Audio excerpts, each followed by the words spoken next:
யாரு அந்த சார்ல்ஸ்? யார் அந்த சார்ல்ஸ்னு கேட்டேன். யார் அந்த சார்ல்ஸ்?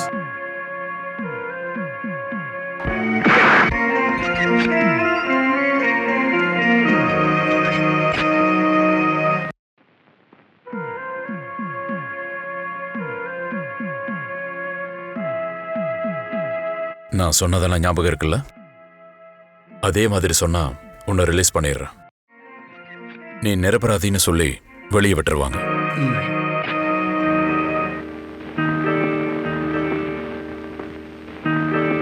சார்ல்ஸ் கிட்ட இருந்து ஃபோன் வரும்போது அவங்கிட்ட நீங்களே பேசுங்க சார். நிலைமையை எடுத்து சொல்லுங்க. அவசியப்பட்டா மட்டும் ரஷீத்தை பேச சொன்னா போதும். சார், சார்ல்ஸ் கிட்ட இருந்து ஃபோன் வந்திருக்கு.